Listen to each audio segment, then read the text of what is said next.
Avodah Zara Daf Tetvav. On a vu dans la Mishnah de Daf Yud Dalet qu'on n'a pas le droit de vendre des vaches ou n'importe quel bémagassa de gros bétail à des goïms.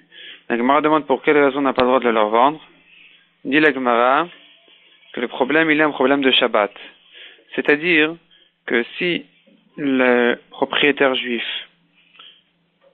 il vend à un goy, commençons par la vente, il vend à un goy Erev Shabbat à l'entrée de Shabbat.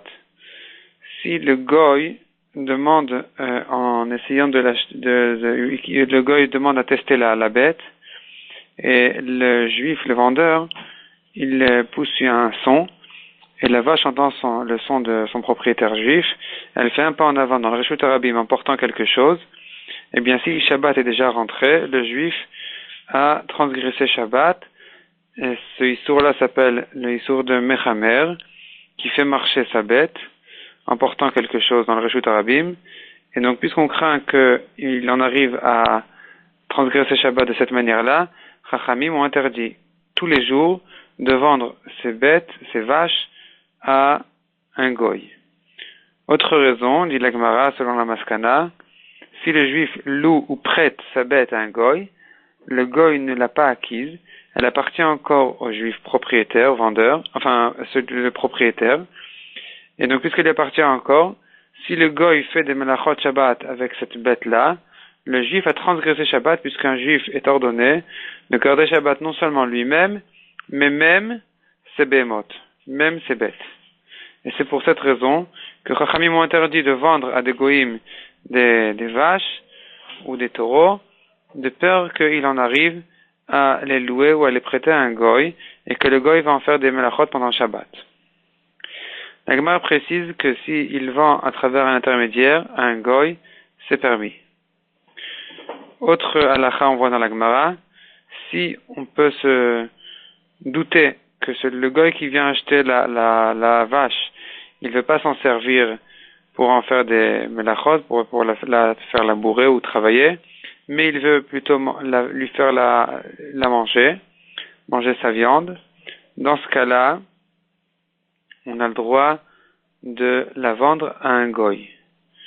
Et ici, on trouve un grand principe qui dit que partout, je peux me dire que c'est pas évident que le goy va garder la bête en vie.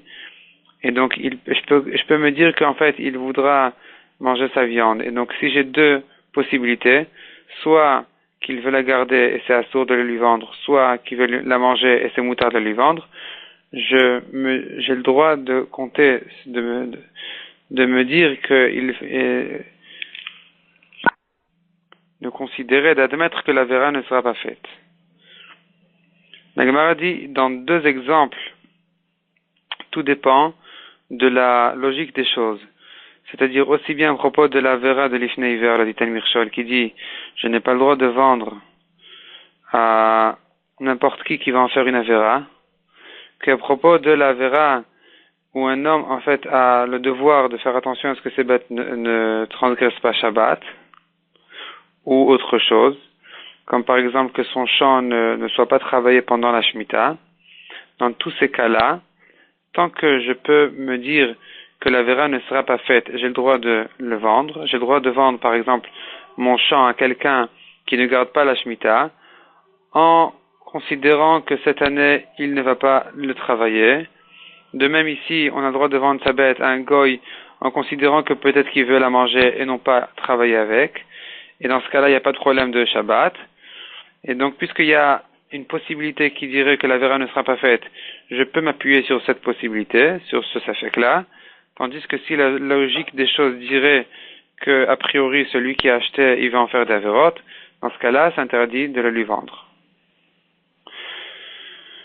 Est-ce qu'on a le droit de vendre un âne à un juif qui risque de vendre à un goy, de le revendre à un goy? Donc l'âne fait partie des behemoth, des bêtes qu'on n'a pas le droit de vendre à un goy, comme on l'a vu, à cause de Shabbat, de peur que le goy va en faire des melachot pendant Shabbat alors que ça appartient encore aux juifs, ou bien de peur qu'en en testant la bête pour l'acheter, le juif va pousser un son et l'âne va faire un pas en avant, comme on l'a vu auparavant, et que le juif va transgresser Shabbat. Ici, il ne vend pas son âne à un goy, il le vend à un juif qui risque de le revendre à un goy. Est-ce que c'est moutard? D'après la maskana de la Gemara, c'est assourd de le vendre. Il doit craindre que, effectivement, ce juif-là qui a acheté, il va le revendre à un goy. La Gemara ramène l'exemple où on voit qu'on n'a pas le droit de vendre à des koutim une bémagassa, ni un arme, ni des armes, de peur qu'ils le revendent à des goïm. Et de même, non seulement à des koutim, mais même à un juif rachoud qui risque, donc qui fait pas attention aux mitzvot et qui risque de les revendre aux goïm, on n'a pas le droit non plus de le lui vendre. Ensuite, la Gemara, on arrive à la chot, de vendre des armes à des goïm, c'est interdit.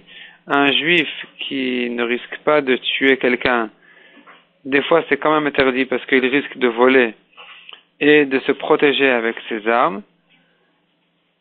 La Gemara dit aussi, est-ce qu'on a le droit de vendre à des goïm des boucliers pour se protéger? D'après Tanakama, on n'a pas le droit de leur vendre. D'après Yeshomrim, on a le droit de leur vendre.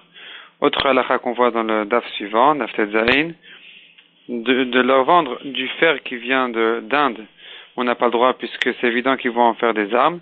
Mais si il s'agit de goïm qui nous protègent, on vit chez eux, on vit dans leur pays et on leur vend des armes pour se protéger, ça c'est permis.